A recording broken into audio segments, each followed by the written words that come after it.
prosiguiendo con el taller de inducción, vamos a presentar al doctor Alberto Chong. El doctor Chong es doctor en Economía por la Universidad de Cornell.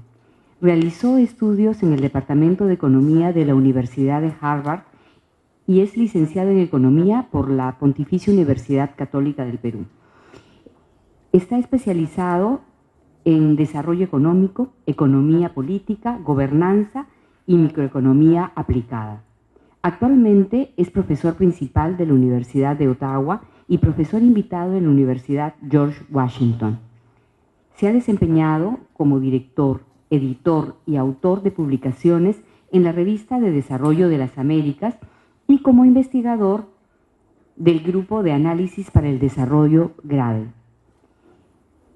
El Dr. Chong es autor de diversas publicaciones, papers y libros sobre temas de privatización, políticas económicas y sociales, mercado energético, crecimiento económico, inequidad y poder, confianza, reciprocidad y cooperación en Latinoamérica, mercados laborales, informalidad y productividad, institucionalidad, servicios públicos y gobernabilidad.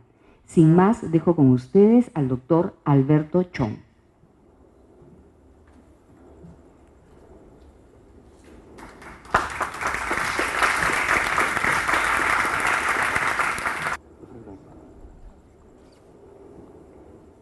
Muchas gracias a la Contraloría, a la Fiscalía, al Poder Judicial. Estoy muy contento de estar aquí. Mi visión... Estoy un poco preocupado. Se lo he mencionado a Jaime antes. Porque soy economista, tengo que admitir que nunca he dado una charla a no economistas, así que prepárense.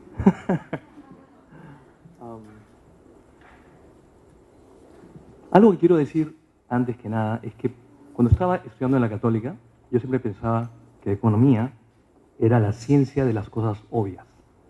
Y yo me burlaba con mis amigos, a pesar de que yo estudiaba economía, diciendo que era inservible. Y tengo que decir que no es así. Los años, la vejez, me ha enseñado que la economía puede ser muy útil.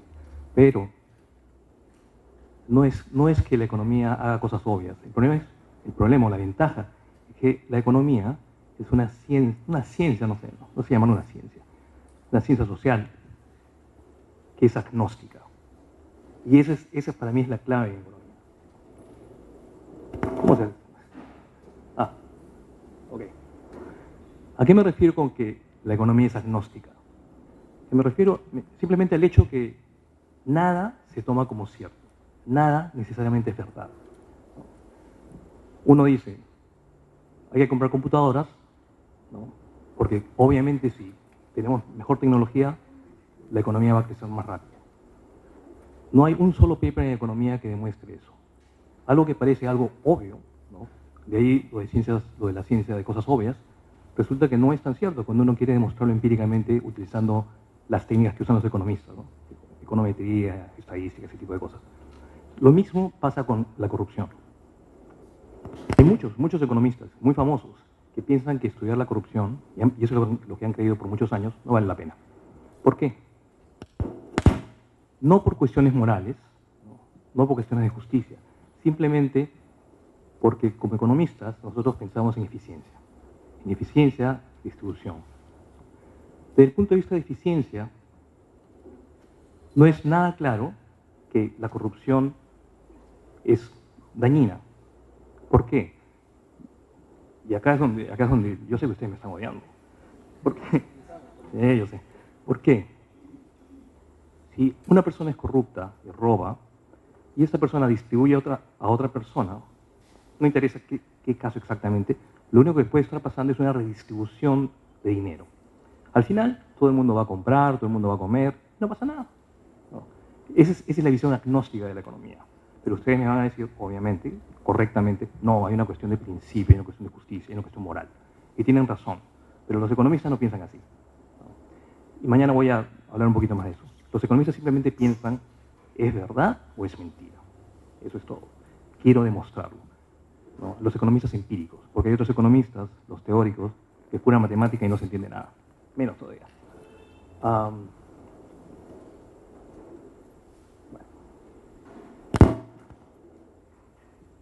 Es cierto que en los últimos años, ha habido mucho más conciencia entre los economistas que la corrupción puede ser negativa.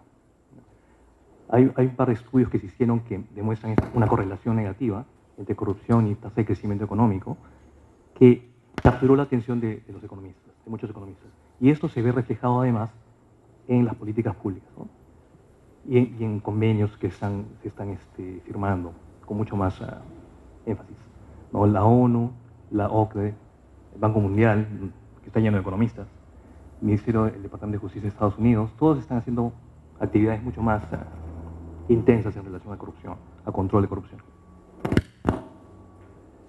Ahora, voy a ir directamente a lo que yo llamo los enfoques o los avances en economía, en cómo medir corrupción, las cosas que se han hecho.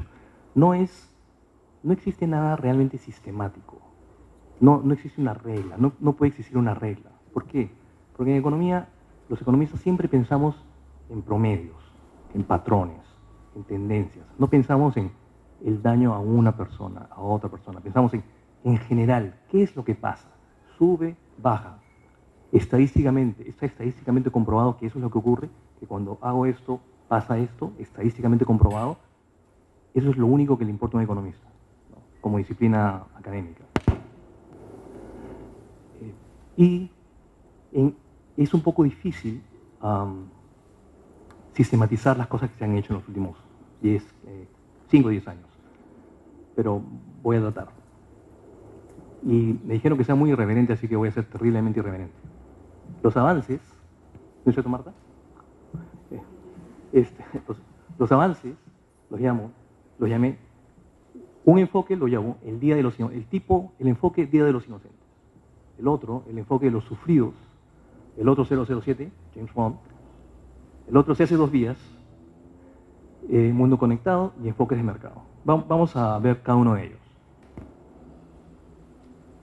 Día de los Inocentes. Este es el más utilizado en economía. Suena muy... Cuando uno ve un documento, un paper académico en economía que usa este tipo de enfoque, piensa, wow, muy complicado. Hay un montón de tablas, un montón de números, cosas así, mucha econometría, y cosas raras.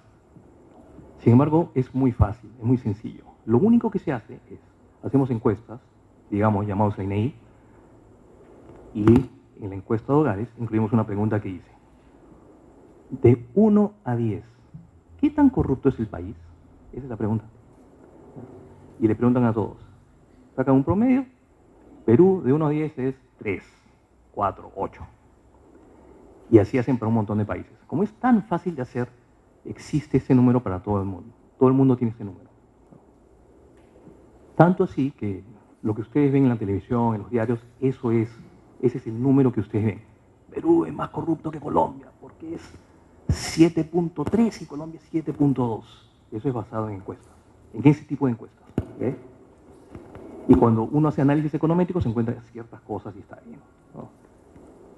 Otro enfoque es en preguntarle a expertos, ¿no? A gente que es especialista en corrupción, ¿no? Procuradores, Poder Judicial, ¿no? En todos los países, ¿no?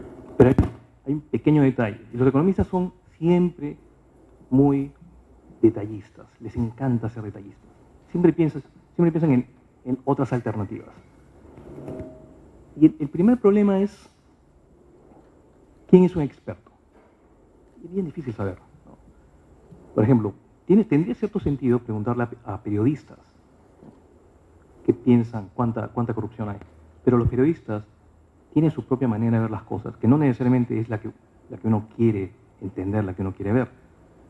Y si uno le pregunta a ellos, uno puede tener un puntaje que está sesgado hacia un lado o a otro. El caso extremo es, digamos que el experto en Montesinos. Yo le pregunto cuánta corrupción hay. Eso lo hace obvio, ¿no es cierto? Y eso es lo que quiero decir. Todo depende de quién pregunta. Pero quién es el experto, no se sabe. El otro problema, o el otro punto es, claro, una cosa es con guitarra y otra con cajón. ¿A qué me refiero? El problema de la corrupción es que es muy difícil identificarla. Por definición, la corrupción no se observa. No se puede observar, es muy difícil observarla. Entonces, si yo observara corrupción, es fácil medirla y es fácil saber qué va a pasar exactamente. Pero si yo no la veo, ¿qué hago? Entonces, para un economista lo primero que hay que hacer es identificar la corrupción, es decir, agarrar a las personas en el acto o algo por el estilo.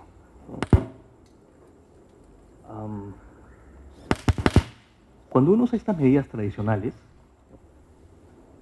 se llega a la conclusión que la corrupción puede ser muy costosa para la economía, entre 0.5% y 2% del PIB anual a nivel mundial. Es altísimo. Pero el gran problema, y creo que eso resume lo que quiero decir, es que hacer este tipo de encuestas no tiene mucho sentido. Es como me preguntaran a mí sobre fútbol americano. ¿Qué sé yo de fútbol americano? No tengo la menor idea. Solamente sé que son 11 contra 11 y se pegan. Todo lo que sé.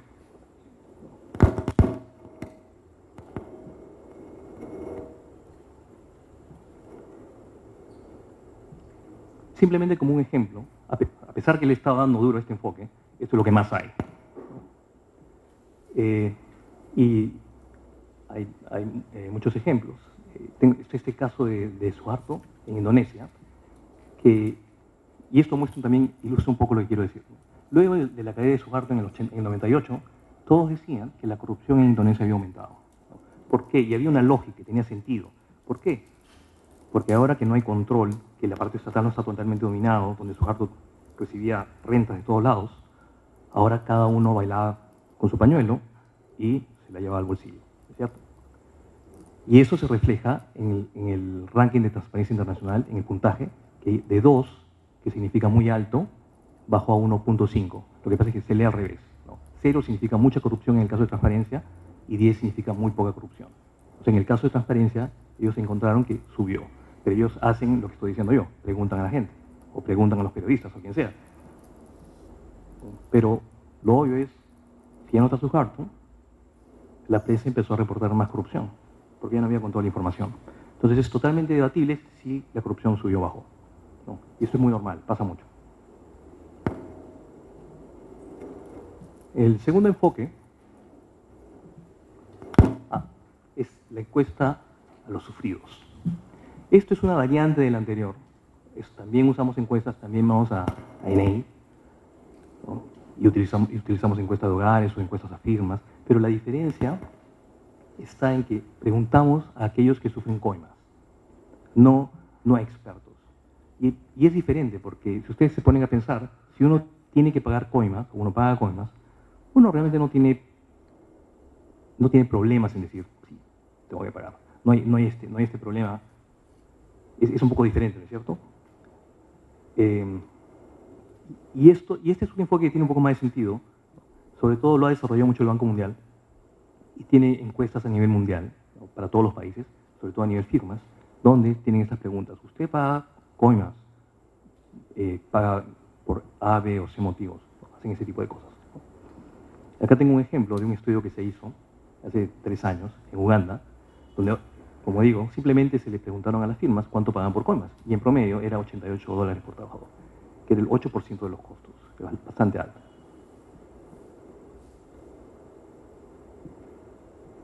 La ventaja de este enfoque es que permite que se puedan hacer en muchos países, ¿no? Y también permite que, por ende, se puedan comparar, ¿no? Se pueden hacer estudios comparando países con cierto sentido, ¿no?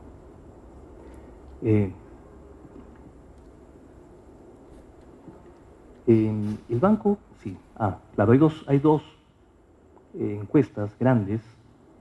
Una es la del Banco Mundial, que son 125 países donde se pregunta todo esto, un rango amplio sobre corrupción, y hay una llamada encuestas a víctimas, que son 49 países básicamente desarrollados, en donde simplemente se les pregunta si los individuos recibieron coimas. Cuando hacemos estudios econométricos, ¿no?, viendo cuánta corrupción hay, típicamente se encuentra que las firmas pagan más o menos 10% de sus costos, van a corrupción. Ese tipo de encuestas son relativamente nuevas, y a medida que se utilice más esta información, va a ser más común ayudar a hacer mejores estimados. El enfoque Bond, así lo llamé, es no tan común, es muy reciente, es muy nuevo, y es literalmente un enfoque de espías. Se ha hecho 2 o 3 veces en algunos países. Vamos a hacer un ejemplo. El caso más famoso en economía es uno en Indonesia, donde estos investigadores contrataron a o sea, estos economistas contrataron investigadores disfrazados, se disfrazaban de trabajadores, lo que fuera, y acompañaban a unos camioneros, ¿no? Los camioneros que iban por todo Indonesia, una región una zona muy amplia, y lo siguieron por 9 meses. Y simplemente vieron lo que hacían, veían cada cosa que hacían y reportaban. Veían los puntos de vigilancia de la policía, estaciones generales de control, y en total vieron 300 viajes. Y vieron cómo es que les daban un cigarrito, les daban, no sé, un dólar, lo que fuera, ¿no? Y lo que vieron es que en total encontraron 6.000 pagos ilegales que iban de medio dólar a $1, parece poco, ¿no? Y que el 13% del costo efectivo de cada viaje era coimas, era esto. Para que tengan una idea, el sueldo del chofer del camionero, equivalía a 10% de cada viaje. Es un monto enorme. Ahora, esto es un trabajo de hormigas, una cosa que estos economistas se demoraron años en hacerlo.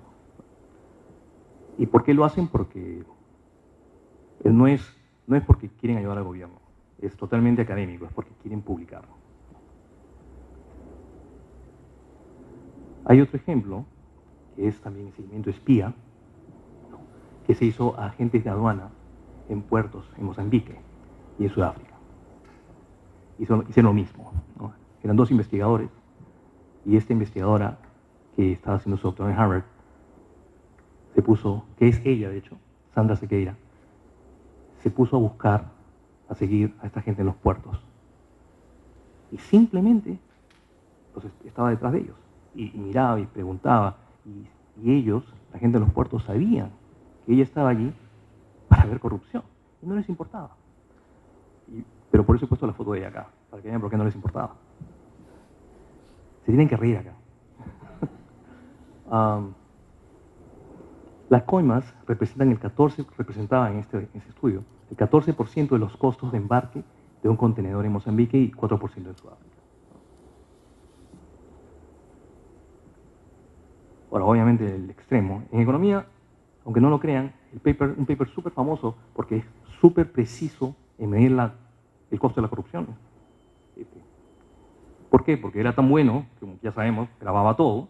Entonces, unos economistas fueron, consiguieron toda la información, miraron todo, sumaron, restaron y encontraron exactamente cuánto era. Así que somos bastante famosos, también en el mundo académico. Bueno, en promedio Montesinos dio entre $3.000 y $50.000 por mes, dependía de la posición de política del partido político, la posición política, y las coimas a medios, en promedio, fue de $1,5 millones, ¿no? Al mes. Eso ya sabemos.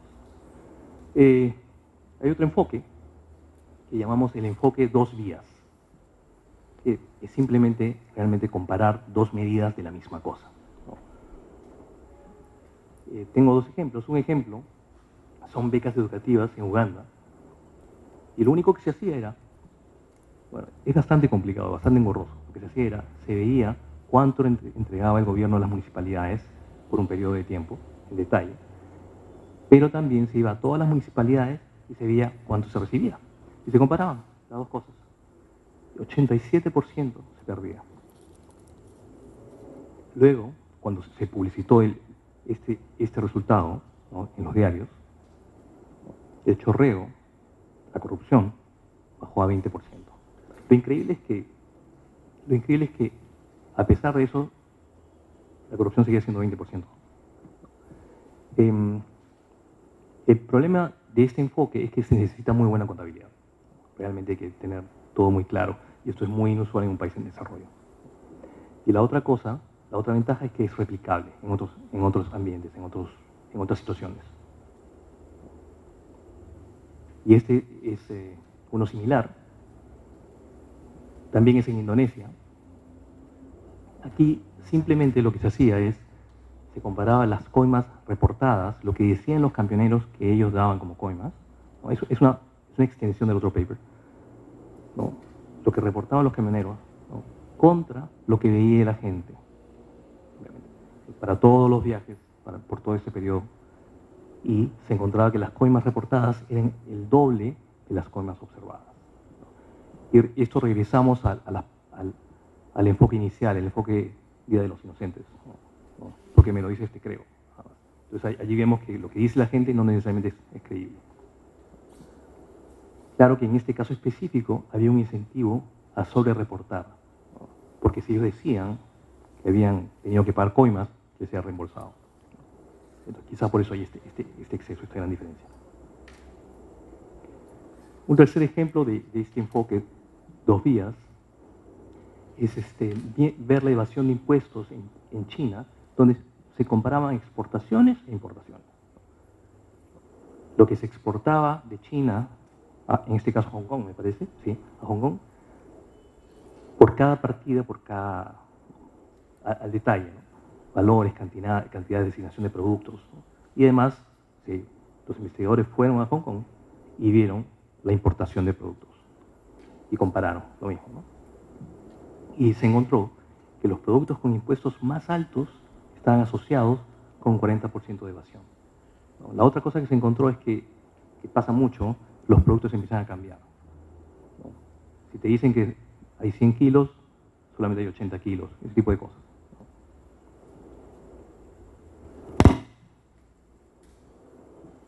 A esto le llamo el enfoque mundo conectado, o es un enfoque de conexiones políticas en realidad. En este caso, lo que se hace, lo que han hecho los investigadores es estudiar las actividades, las conexiones de los políticos con empresas. O sea, qué tipo de conexión tiene con las empresas de su país, ¿no? Y además ver lo que en economía llamamos choques exógenos. ¿Qué son esos choques exógenos? ¿Qué pasa con su salud, ¿no? Y vemos qué ocurre en la bolsa de valores. En el caso de Suharto, que también se hizo para él, vimos, esos investigadores vieron una serie, vieron todas sus conexiones, todas las empresas en las que él tenía algún tipo de control o de injerencia, o acciones, lo que fuera. Y después hicieron un seguimiento a los precios en la bolsa de valores, ¿no? Y utilizaron estos enfoques estadísticos para estimar qué cosa pasaba cuando él se enfermó, qué cosa pasó cuando él se puso mal y todo el mundo sabía que estaba por morir. Y vieron qué cosa pasaba con el valor de las acciones. Y cuando Suharto se enfermó, el valor promedio de las firmas conectadas, cayó en 23%, lo cual uno podría pensar que está directamente relacionado a corrupción. El otro ejemplo es el mismo economista hizo esto, repitió exactamente el mismo procedimiento, la misma metodología, en el caso de Cheney, el vicepresidente Cheney en la época de Bush, que es millonario, súper conectado y tiene, tiene acciones en muchísimas empresas. Lo interesante fue que el autor no encontró ninguna conexión entre la salud de Cheney, sus ataques al corazón, que él ha tenido varios, tiene muchos problemas de salud, y variabilidad en la bolsa.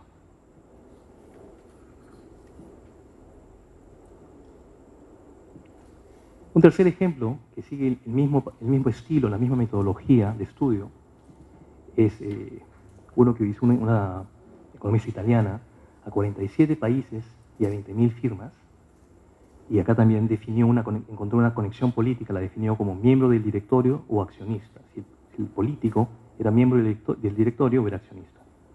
Y hizo un seguimiento y vio qué cosa pasaba, cómo se movía la bolsa, y encontró que el valor de las acciones aumentaba 2.29%.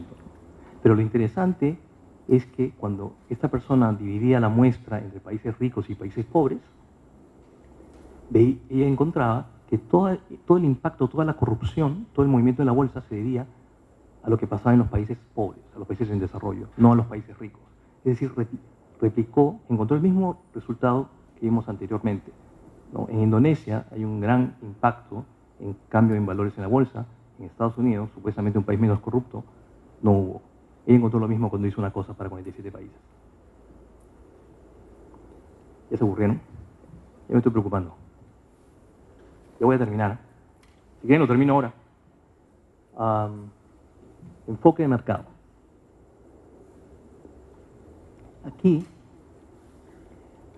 Acá se usan encuestas de hogares, pero se estudian con mucho detalle. No simplemente. El autor de este estudio miró el caso de Ucrania, el sector público en particular, donde se gana menos, ¿no? Posiblemente porque la gente, por muchas razones sabemos, ¿no? Pero si bien se gana menos, el consumo también debería ser menos. Y él compara el consumo del sector privado, donde sabemos que gana más, y de hecho él tenía los números donde se gana más, con el consumo del sector público, donde claramente se gana menos, ¿no? Teniendo en cuenta todos los otros factores, es decir, cuando hace sus cosas econométricas, que significa controlar por otros factores como por ejemplo edad, educación, cuando controlas por todo, cuando tienes en cuenta todos los otros factores, se ve que el consumo del sector público era igual que el del sector privado, ¿no? Y más aún que ambos sectores tenían los mismos valor de activos. No solamente el flujo, no solamente lo que ganaban, también era lo que tenían. Y este monto que no se explica, que representa 1% del PBI de Ucrania, que es más o menos de 460 o 580 millones de dólares, uno podría decir que es corrupción, ¿no? Que es debido a corrupción. Otros métodos, que llamo métodos más aburridos todavía, imagínense, son auditorías. Hay auditorías en algunos países, en Brasil tienen buenas auditorías, y ha habido economistas que han ido a estos estudios y los han resumido, los han sistematizado, ¿no? Codificado, para tratar de estudiar corrupción, ¿no? Se usan datos oficiales de auditorías, pero el problema es que no son datos muy precisos, porque otra vez son auditorías donde el auditor encontró problemas o corrupción o cosas por el estilo, pero otra vez lo básico, ¿no? La corrupción es muy difícil de detectar, entonces no sabemos qué tan real es eso, cuánto es, o qué tan creíble es. En general, en resumen, lo que demuestran estos y otros estudios, lo que se encuentra es que la corrupción es bastante grande, ¿no? Va entre 0.5% del PBI hasta 2% del PBI. En infraestructura representa más o menos entre el 10 y el 45% de transacciones, en manufactura del 6 al 27% y en recursos naturales del 3 al 12%. Pero como ven, los márgenes son inmensos, porque depende mucho del estudio, del enfoque, del país, ¿no? Porque no hay nada sistemático, no es que exista una receta de cómo hacer para medir corrupción, obviamente. Pero eso es lo que se sabe, ¿no? ¿Qué cosa? Estos enfoques, todos estos enfoques, a pesar de todo, a pesar que parecen muy sólidos, siempre tienen problemas, ¿no? Y el principal problema es que muestran correlación negativa, que significa mayor corrupción, menor crecimiento, mayor corrupción, menos eficiencia, ¿no? Ese tipo de cosas. Pero no se puede hablar de causalidad, que es una obsesión de los economistas. Los economistas siempre quieren saber la causalidad, entendido como cómo es que este factor implica, cómo es que esto determina esto otro. Eso es para los economistas. Y es lo que viven por eso. Y hay muchos estudios que muestran correlación, pero no muestran causalidad. Y la otra cosa es que hay mucha heterogeneidad dentro de regiones o en países similares. La otra cosa, el otro problema es que siempre tenemos esta cosa llamada sesgo de selección, que es lo mismo que hablaba con las encuestas de Día de los Inocentes. De repente el estudio de Indonesia a camioneros es específico y solamente se aplica a ellos y no se puede generalizar, porque está sesgado a ese sector específico que tiene ciertos problemas. Entonces siempre tenemos este problema, ¿no? Y es complicado replicar, es complicado hacerlo para otros sectores. ¿No? Y no sé por qué puse ejemplo de Estados Unidos. De repente recuerdo después. A ver. Importante es que magnitud no es igual que impacto. Y en esto, lo que se ha hecho, lo que los economistas hacen es enfoques microeconómicos, como hemos visto, mucho detalle, muchas cosas con mucho detalle. Pero las cosas que se han estudiado han encontrado problemas que la corrupción efectivamente afecta la eficiencia de las empresas, afecta el costo en el gobierno y además tiene un costo en individuos, a los individuos. Les voy a dar algunos ejemplos. Impacto en firmas, por ejemplo, en el caso de Uganda, en estas encuestas que se hacían preguntando, ¿usted paga, usted coimea? Se encuentra que efectivamente hay un impuesto positivo. Es como si el impuesto normal se incrementara en 0.4% solamente debido por corrupción.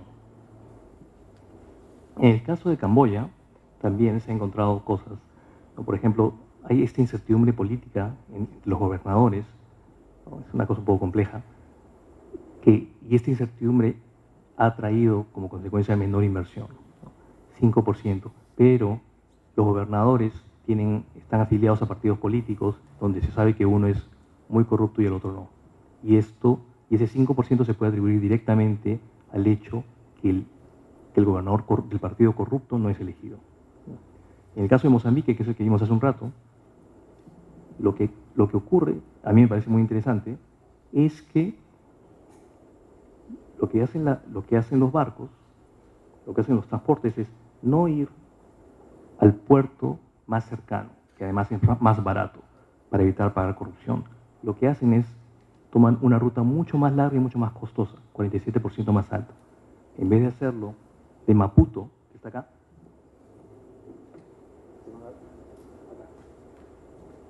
en vez de ir a Maputo, se van a Durban y hacen todo un recorrido interno solamente para evitar corrupción, pagar corrupción. Porque seguramente no solamente es coimas, es mucho más complejo, ¿no? Y eso es un costo directo, económico, directo a firmas, ¿no? De eficiencia. En particular, se ha encontrado que el aumento en un punto porcentual en coimas reduce la tasa de crecimiento de la firma en 3%. Para que tengan una idea de lo que significa esto, el aumento en un punto en la tasa impositiva reduce en 1% el crecimiento de la misma. O sea, el costo en términos de eficiencia de la corrupción es terrible, de acuerdo a estos estudios. Pero otra vez, ustedes me pueden decir, esto es obvio, ya sabíamos esto, por tal, corrupción es mala. Pero para un economista no, un economista necesita saber si de verdad es mala y qué tan mala es. Y así y todo, otro economista va a venir a decir, sí, pero no creo que sea 3%, de repente es 3.1%. Y en serio, se pelean por estas cosas, ¿no? Y demuestran por qué es 3.1%. En términos del impacto en el gobierno, hay un aumento en el costo de bienes y servicios, ¿no? Porque proyectos que se podrían hacer no se hacen, ¿no? Hay costos de eficiencia adicionales porque hay distorsiones, ¿no? Se introducen distorsiones. ¿Y por qué distorsiones? Porque los mecanismos de corrupción, otra vez como son todos escondidos, requieren de sistemas muy complicados. Entonces hay muchos caminos, muchas cuentas, muchas regulaciones, ¿no? Que hace todo más complicado, que añade ineficiencia, ¿no? Y finalmente el otro problema es que hay subprovisión de bienes o servicios. Yo los veo dormidos, así que voy a darles un par de ejemplos. Hay un programa antipobreza en Indonesia donde se distribuye dinero, que el gobierno distribuye dinero a los pobres, ¿no? A ciertas regiones, pero el costo, estos economistas llegaron a la conclusión que el costo de la corrupción era tan alto que cuando se iba a hacer la segunda etapa el gobierno decidió no hacerlo. Y a eso me refiero con que hay cosas que se podrían hacer que no se hacen. Lo triste es que cuando no se hizo, el gobierno no sabe que no se hace por la corrupción. Simplemente llega a la conclusión en ese momento, económicamente hablando, que no le conviene hacerlo. Pero cuando uno mira los datos en detalle y realmente puede analizar bien, se da cuenta que la razón de eso es la corrupción. Otro ejemplo es el caso de municipalidades en Brasil y rendimiento educativo, donde unos economistas han simplemente medido la correlación entre las municipalidades más corruptas y la tasa de rendimiento escolar. Y han encontrado que hay una correlación negativa. ¿No? Otra vez acá hay un problema de causalidad, no queda muy claro. Pero el hecho que hay este patrón es muy preocupante.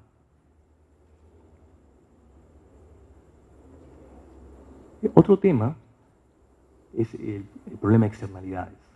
¿Qué significa externalidades?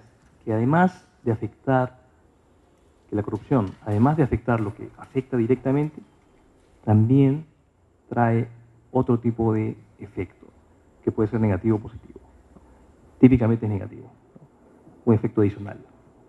El ejemplo es nuevamente el camiones en Indonesia, donde los camioneros tienden a sobrecargar a los camiones, pero al hacer eso implica mayor desgaste en las carreteras, ¿no? Ese costo adicional debido a la corrupción típicamente no se mide, pero es real, ¿no?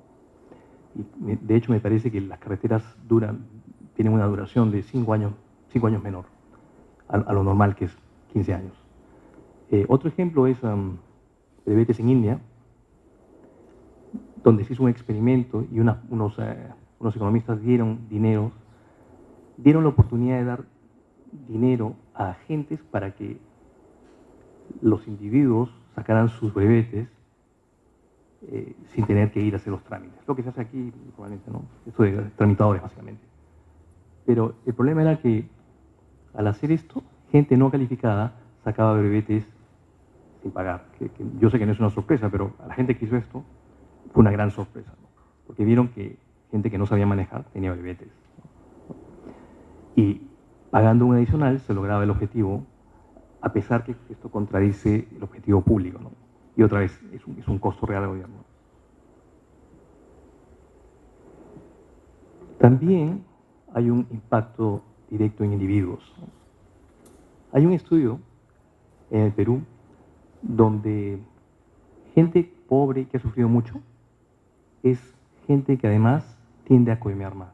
Que a mí me llama mucho la atención, uno no pensaría así, pero parece, de acuerdo a este documento, parece que hay tal sensación de desesperación, ¿no?, que para hacer lo que necesitan hacer, prefieren coimear. Y es consistente con este otro estudio sobre DNIs en La Paz, donde hay un sistema para dar DNIs que tiene mitad computadoras y mitad máquina de escribir a la antigua, todavía en La Paz. Hace muy poco lo han sacado. Y lo que encontramos, haciendo un experimento, es que la gente que era más pobre, la gente que era identificablemente más pobre, era la gente que pagaba más coimas. Lo cual nos llamaba mucho la atención, porque yo siempre pensaba, no sé si mi intuición es, la gente más rica es la que paga coimas, para hacerlo más rápido, no, es la gente más pobre. Una gran sorpresa para mí. ¿Y cómo es que se sabía que era la gente más pobre? Porque eran las señoras con polleras, ¿no? La gente de zonas rurales, era muy obvio. Y los policías se demoraban más y hacían cosas, todo era mucho más. Y estadísticamente se demuestra que efectivamente ellas pagan más, ¿no? Esas personas pagan más.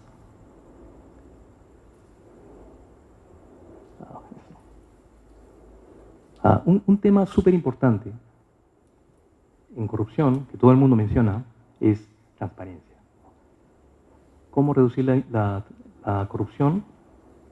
Incrementando transparencia. Y tiene sentido. No por nada, transparencia internacional se llama transparencia internacional. Y esta idea es tan generalizada que efectivamente en varios países existen sistemas donde, por ejemplo, los sueldos de los empleados públicos están totalmente disponibles en Internet. Eso es el caso de Canadá, el caso del Reino Unido. O hay estos sistemas donde uno puede pedir información y el gobierno está obligado a entregar la información totalmente público. Pero para un economista, siempre pensando en el detalle, no es claro, esto de la transparencia no es tan claro que funciona. ¿Por qué? Porque como reduce la privacidad, de repente la gente ya no quiere estar en este tipo de trabajos. Entonces reduce el grupo de trabajadores públicos potenciales, ¿no? Y atrae gente de menos calidad, ¿no? Esa es la teoría.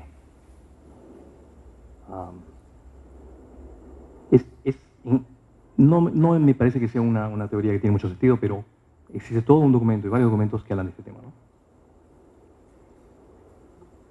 Acá un ejemplo, es un ejemplo de corte transversal, que significa que se ha hecho para varios países, ¿no? Donde se encuentra que la transparencia se asocia con menor percepción de corrupción y mejor calidad de gobierno, ¿no? Y más aún, a más información se provee, información sobre activos, pasivos, conflictos, ¿no? Eso estadísticamente muestra mayor robustez estadística, ¿no? Pero otra vez, en este tipo de estudios tenemos el problema de causalidad, ¿no? ¿Qué cosa causa qué? Otro ejemplo es el caso de India, que está basado en una ley de transparencia de India, que copiada a la de Estados Unidos, donde uno puede pedir información. Estos economistas consiguen reportes de los políticos de 10 jurisdicciones en el 2008 y empiezan aleatoriamente a dar información a los pobladores, a los más pobres, ¿no? Sobre estos políticos, ¿no? Les dan, básicamente, regalan en panfletos y en los diarios o internet, dan la información, ¿no? Este político o este gobernador o el alcalde es tal, le dan toda la información posible. Cuando hacen eso, encuentran que la tasa de votación aumenta en 3.5% y la compra de votos se reduce en 19%. Y más aún, los candidatos buenos, la votación al candidato bueno, por lo menos en el papel, aumenta en 7%.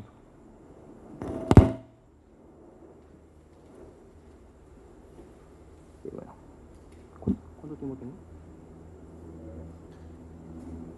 ¿Cuánto tiempo tengo? ¿Cuánto tiempo? ¿Media hora más?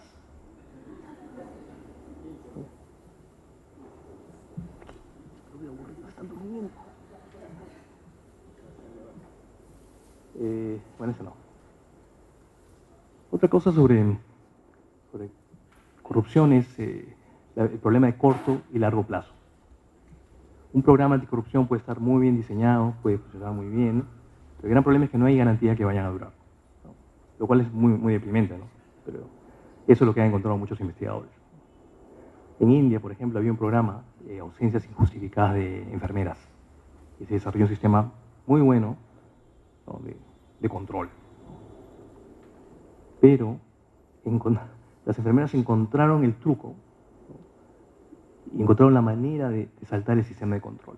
Y después de 18 meses, el programa murió, ¿no? Fue efectivo por 6 meses y al año y medio ya no servía. En el caso de Brasil, ¿no? Hay un estudio sobre conexiones políticas, ¿no? Y eventos, y se ve que es similar a lo que hemos visto antes, claro, donde se ve que efectivamente, como hemos visto antes, conexiones políticas y eventos exógenos, eventos que pasan, salud por ejemplo, efectivamente están correlacionados con la bolsa, 5% de impacto. La bolsa se reduce en 5% cuando hay un impacto en salud de un político. El problema es que a los 12 meses esa correlación ya no existe. ¿Y por qué? No se sabe. Puede ser porque los políticos tienen nuevas conexiones, ya no las antiguas, ¿no? Otra vez encontraron el truco, ¿no? En el caso de Uganda, tienen un canon petrolero y tienen además deforestación, que es ilegal, y se encuentra una correlación negativa. Más canon petrolero, menos deforestación ilegal. Cuando apareció el canon, la deforestación ilegal bajó. El problema está en que después de 12 meses, esa correlación se perdió. Es decir, no solamente estaban robando por el canon, también siguieron robando por deforestación. Peor, eso significa que la gente involucrada en corrupción aumentó. A este minuto final. La nota final, grandes avances en la manera como se mide la corrupción, por lo menos en economía, estamos muy orgullosos de eso. Hay teoría económica que guía diseño de política, pero hay un problema dinámico, un problema que hace que más y mejores datos sean necesarios para que reduzcan los problemas empíricos de medición. Bueno, muchas gracias.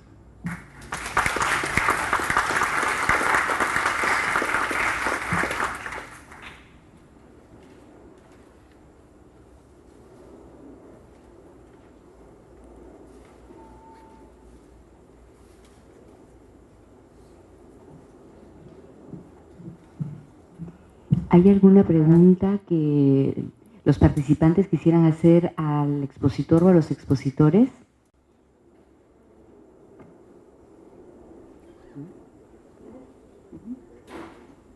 Sí, invitamos al doctor Jaime Ortiz, que quiere hacer una intervención.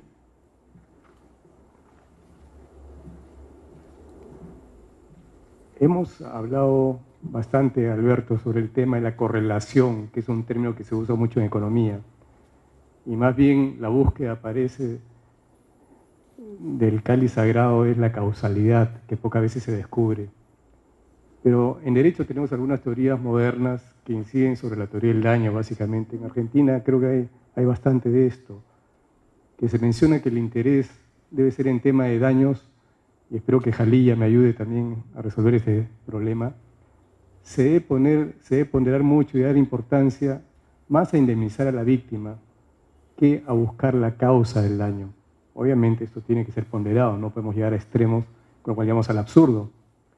Y sí es fácil saber que algo no es la causa de otra cosa.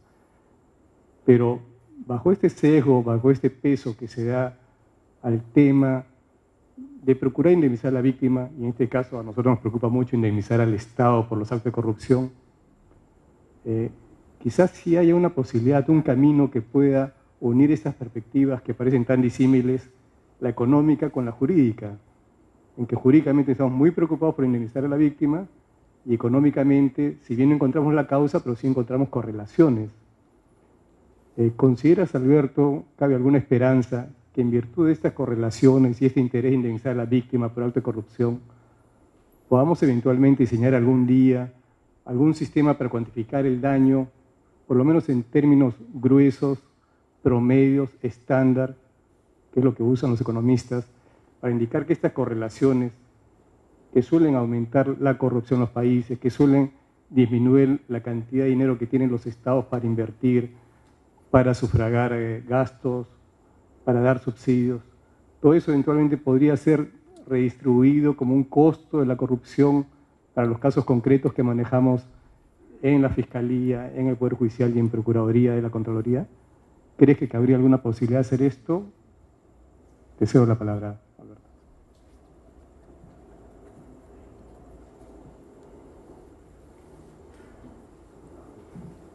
Bueno, en realidad, la economía y el derecho no son disciplinas paralelas. Y yo pensaría que se complementan. Como dije hace un momento, los economistas son agnósticos, pero necesitan del derecho para que les digan, no hay que ser agnósticos.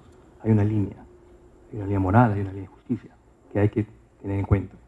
Yo he estado hablando un poco como economista académico, pero cuando uno habla como un ser humano, claramente hay una línea que no se puede pasar. Pero como una cuestión práctica, efectivamente, esa línea es muy difícil de hallar. ¿Cuál es la línea que hace que ya no sea un regalo, sino sea algo más? ¿Cuál es la línea? Muy complicado. Pero sí, yo pienso que sí se puede hacer. Como dije hace un momento, nosotros hablamos solamente en términos de promedios, pero también es cierto que de promedios uno puede, otra vez usando estos trucos econométricos, uno puede hallar un valor para víctimas específicas. Se puede hacer. Es complicado. El problema, el reto más importante es no todos los actos de corrupción son iguales. Pueden ser similares, pueden ser muy parecidos, pero nada es igual. Y para que un estimado funcione correctamente, uno necesita cierta estandarización. ¿Cómo lograr eso? Eso me parece un poco complicado. Pero se pueden hacer simulaciones Algo quizás se pueda hacer. Cuando lo hagan, ganaré el premio Nobel. Era una broma. Bueno, señores, tenemos un reto. Debemos ganar un premio Nobel. Tenemos que encontrar la forma de estandarizar criterios para lograr efectivamente una metodología para la cuantificación del daño en nuestro país, que efectivamente tanto daño hace, ¿no?, para el desarrollo, y que las poblaciones menos favorecidas puedan alcanzar estándares de vida aceptables. Bueno, no sé si existe otra pregunta para los expositores. Sí, cedemos la palabra a Ada. Espera un momentito para poder pasarte el micro.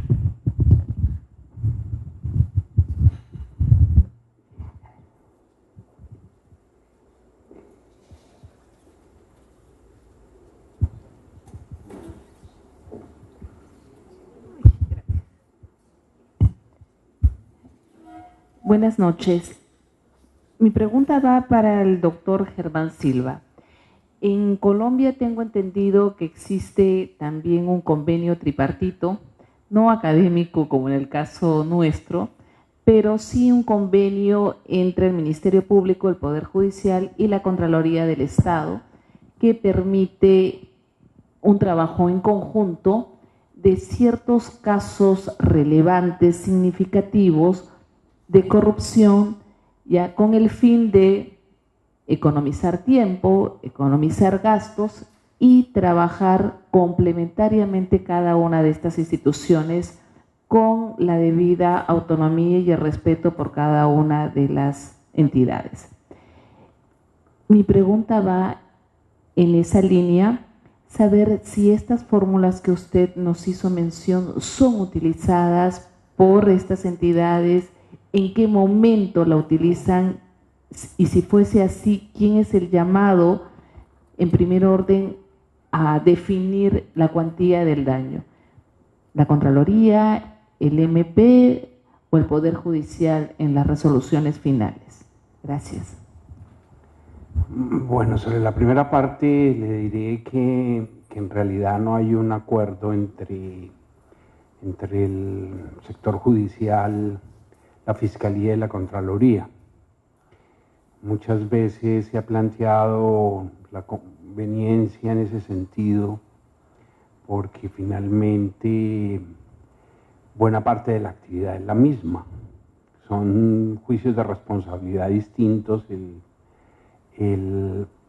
penal, el fiscal, el disciplinario, que también concurre, pero no más basado en las relaciones personales entre los directores o los jefes de algunas de esas entidades. De manera eventual se han realizado acciones conjuntas, pero eso es bastante excepcional. La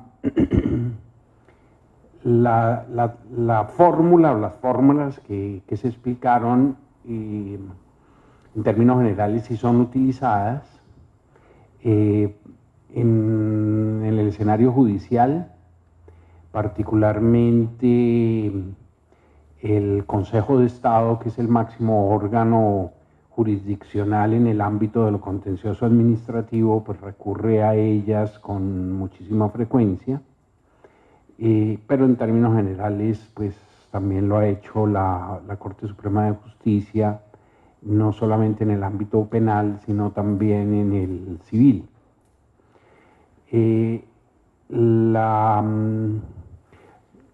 Los jueces, los funcionarios judiciales muchas veces son, particularmente en los procesos penales, son pasivos frente al tema de la reparación. Lo que se espera es que en ese asunto en particular la iniciativa principal la lleven las partes que intervienen en el proceso.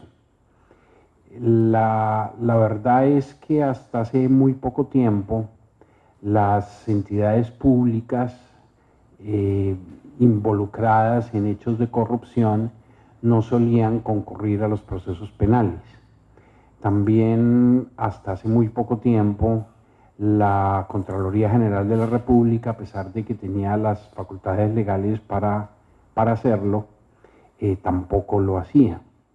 Eso es algo que ha cambiado radicalmente a partir de la posesión de la actual Contralora General de la República, de la doctora Sandra Morelli, y es más resultado de una decisión política de la nueva Contralora de que la institución asuma un papel, un rol activo, muy activo en materia de intervención del organismo en los juicios penales, y en esos términos pues han sido los abogados que representan a la Contraloría los que un poco han marcado la pauta en términos probatorios y en cuanto a los planteamientos y las exigencias del tipo de indemnizaciones que se deben llevar a cabo. ¿Sí? No sé si con eso... Sí, otra pregunta, ¿sí? Sí, me piden aquí que explique una cosa complementaria, y es las normas de procedimiento penal establecen un momento procesal específico dentro del proceso para efectos de que se haga la liquidación y la valoración de los daños y perjuicios. Ese es un incidente que se verifica, que se lleva a cabo después de haberse dictado la sentencia. Como el deber de indemnizar es accesorio a la declaratoria de la responsabilidad penal del imputado, pues es algo que sigue al acto de la sentencia en la cual se le encuentra penalmente responsable, y es un incidente que se lleva a cabo dentro de un término muy corto después de haber proferido la sentencia, que se dedica única y exclusivamente a discutir los términos de la liquidación. Ahí es donde se va a debatir la aplicación de este tipo de fórmulas, que en todo caso pues ya tienen más o menos una aceptación bastante general dentro de la doctrina y la jurisprudencia. ¿Otra pregunta?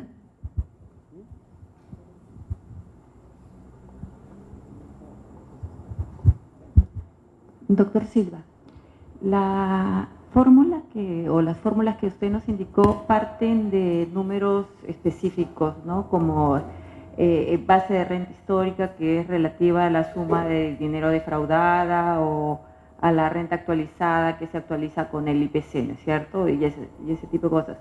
Pero esas circunstancias a veces nosotros en acciones de control las podemos evidenciar en algunas ocasiones, pero en muchas otras el perjuicio al Estado va un poco más allá y es un poco de carácter intangible, o va, por ejemplo, a un otorgamiento irregular de licencias que terminan depredando o bosques, o terminan depredando recursos ictiológicos, o malogrando cursos de agua, afectando a la población, o permitiendo la contaminación por ejemplo, por la basura, por exceso de basura, cuando hay malos contratos de municipalidades. En fin, hay una cantidad de posibles perjuicios bueno, yo por lo menos no encuentro mucho cómo poder tomar la fórmula con rentas o la renta histórica o la renta actualizada. En todo caso, ¿cómo poder hacer para realmente resarcir al Estado en estas circunstancias? Y cuando va un poco más allá, no sé si, bueno, en algún momento nos indican que el Estado no afecta tanto la imagen como, porque no tiene pues un cuerpo, ¿no? Una cara, en fin, pero sí existe la posibilidad de afectarlo en cuanto a su prestigio, ¿no es cierto?, en cuanto a la posibilidad de la gente de confiar en su Estado y en sus instituciones, que si haciéndose más débil por actos de corrupción terminan pues digamos permitiendo una menor distribución de la riqueza, un menor crecimiento, en fin, afectando, o sea, porque lamentablemente la corrupción termina teniendo un efecto multiplicador a veces más rápido que los actos positivos. Entonces, ¿cómo hacer para medir esas cosas, para conseguir una real indemnización más allá de la reposición al estado anterior, que a veces no es posible, ¿no? Sí, a ver, a nivel, pues tenemos perjuicios patrimoniales y perjuicios extrapatrimoniales. A nivel de los perjuicios patrimoniales, que estarían representados en el daño emergente y en el lucro cesante, con parámetros económicos o financieros, es siempre, absolutamente siempre, posible hacer una liquidación y un cálculo. Desde luego hay que probar los daños y los perjuicios, que a veces puede ser el problema, pero ahí el problema es otro, es un problema probatorio. Sin embargo, a ese nivel de los perjuicios patrimoniales, hay que tener muy claro que esos perjuicios deben ser directos y no indirectos. No porque los indirectos no se puedan calcular. Puede ser más difícil porque pueden llegar a ser n indefinidos, una cantidad enorme de perjuicios indirectos, pero hipotéticamente también podrían ser calculados. En su intervención, así digamos a grosso modo, veo que usted alude en algunos casos a perjuicios que se podrían definir como directos, frente a los cuales habría que hacer pues la tasación correspondiente, pero también está aludiendo a perjuicios que son indirectos y que son ciertamente perjuicios, pero respecto de los cuales en lo que es una decisión política y jurídica, pues los sistemas de derecho en Occidente pues han considerado por una cuestión de moderación, para no ser excesivamente gravosa la situación del infractor, excluir esos perjuicios. No pueden ser objeto de reparación. Si, por ejemplo, no se construye una obra y como una vía pública que se esperaba construir, y como consecuencia de ello se tiene que transitar por una ruta más larga para llegar al punto de destino con unos mayores costos, pues ese es un perjuicio indirecto que no podría ser objeto de reparación. Pero ahí, digamos, el problema frente a los perjuicios patrimoniales nunca sería de las fórmulas o de los parámetros que se utilicen, que se puedan utilizar para el cálculo de los perjuicios. Cosa así diferente sucede con los perjuicios extrapatrimoniales. Los perjuicios extrapatrimoniales, en la medida en que precisamente no hay un daño que se pueda ponderar en términos patrimoniales, pues es muy difícil poderlos valorar. Y en eso no existe fórmula que sirva, porque no, es imposible, ¿no? absolutamente imposible. Ahí se tienen que recurrir a otros criterios como la equidad, la ponderación, la proporcionalidad, etcétera, etcétera, para tratar de llegar a una decisión que sea justa. Desde luego, a pesar de la rabia, de la ira que muchas veces produce la corrupción cuando nos afecta, de la indignación, no pueden ser confundidos con los daños punitivos. Porque los daños punitivos son una sanción con pretensiones represivas o preventivas de la corrupción, y eso, si bien existe en algunos sistemas jurídicos, no es el caso ni de Colombia ni del Perú. A lo más lo que podemos llegar a tener son multas como penas accesorias, que en todo caso es una cuestión distinta a los daños punitivos. Y ahí sí, repito, no hay absolutamente ninguna fórmula que sirva. No, se tiene que hacer un cálculo, lo cual pues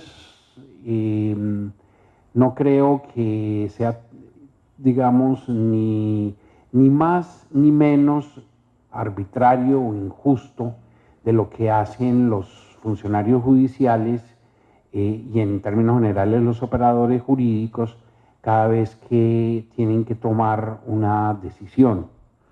La aplicación del derecho comporta de manera permanente el hacer ponderaciones y el hacer elecciones, ¿sí?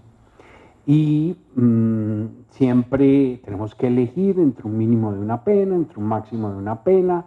En materia de perjuicios ni hablar, eso, porque ni siquiera hay mínimos y máximos que estén preconstituidos por regla general.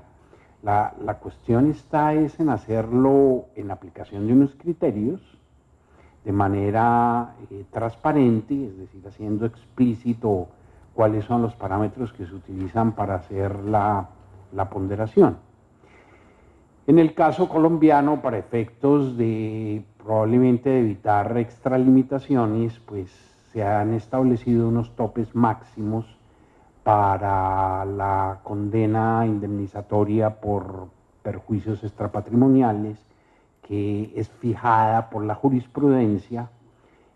Más o menos, a grosso modo, son el límite máximo, no hay mínimos, el límite máximo son $20.000, que es una decisión que han adoptado los funcionarios judiciales y que por vía jurisprudencial se ha impuesto. Que como muchas de las decisiones, no solamente judiciales, sino legislativas, pues pueden ser discutibles, ¿no? Porque la edad, por ejemplo, de libertad sexual es en algunos países de 13, en otros de 14, en otros de 15. Fue una decisión que tomó el legislador para resolver de manera pragmática los problemas involucrados en este asunto. Aquí acontece de manera similar. Probablemente los perjuicios extrapatrimoniales en muchos casos son, sobre todo dependiendo del cristal con el que se mire el asunto, pueden llegar a ser infinitos, pero se trata de tener un límite máximo para evitar que pueda haber abusos, ¿no? ¿Alguna otra pregunta?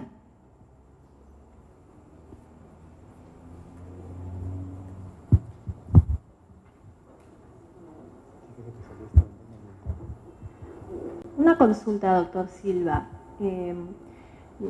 Quisiera saber cómo se manejan o qué criterio manejan en Colombia cuando en actos de corrupción también se ven involucrados recursos naturales, como mencionaba la doctora que me antecedió, recursos forestales, especies silvestres, ¿no? ¿Cómo hacen para establecer la cuantificación? Entiendo que la fórmula, que es general, sería aplicable, pero para llegar a establecer la renta histórica sería el problema el básico. ¿Ustedes aplican metodologías de valoración económica ecológica para llegar? ¿Están aprobadas algunas fórmulas de valoración en ese sentido? Entiendo el problema en el sentido de que, digamos, hay bienes como los que usted cita, y se podrían dar otros ejemplos, como cuánto vale esa, por aquí hay una custodia con alguna que otra piedrita, ¿cierto? ¿Cuánto vale esa custodia? Pues son de esas cosas, eso no solamente son las piedras preciosas involucradas, sino es el valor histórico y es el valor artístico de ese objeto que la hacen, la convierten en un bien inapreciable. Desde luego, si la aseguran, probablemente aparece el perito de la compañía aseguradora y va a decir que vale tanto, no, que son bienes respecto de los cuales realmente no existe un mercado que permita hacer un tipo de valoración objetiva como la que se podría hacer si se pierde este vaso, no, que si tiene un costo en el mercado y que sería mucho más fácil de tasar.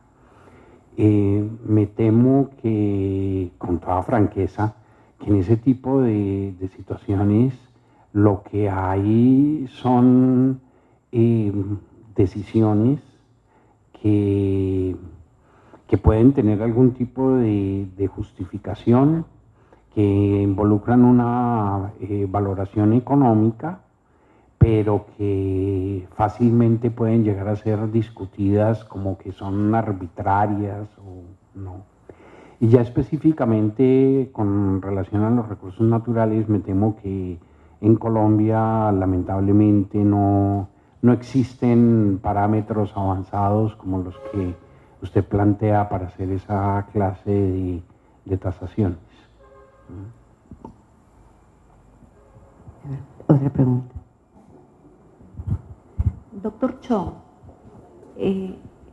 ¿alguno de los modelos o métodos de valoración económica que existe, bueno, tanto ambiental o algún otro, por ejemplo, como costo-efectividad que se emplea para la medición de algunos proyectos, ¿no es cierto?, cuando tienen una base más social que netamente económico-financiera, ¿no es cierto?, puede ser utilizada en alguna medida para hacer una valoración de daños, o sea, puede traspolarse esos métodos, auxiliarse de la economía para valorar los daños al Estado a la hora de determinarse estos en medios jurisdiccionales.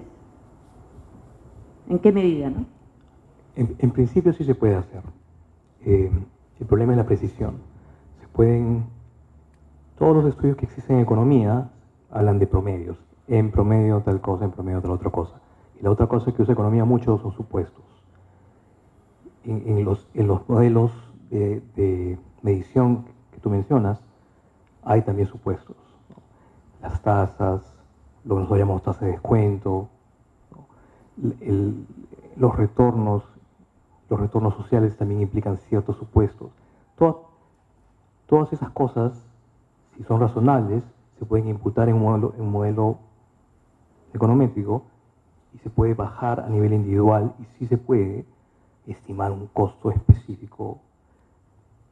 Pero mi gran problema con eso es que los economistas tienden a ser muy precisos, les gusta mucho la precisión, entonces típicamente no se sienten muy cómodos haciendo ese tipo de estimados.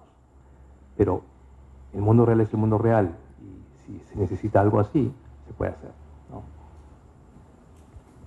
¿Alguna otra pregunta?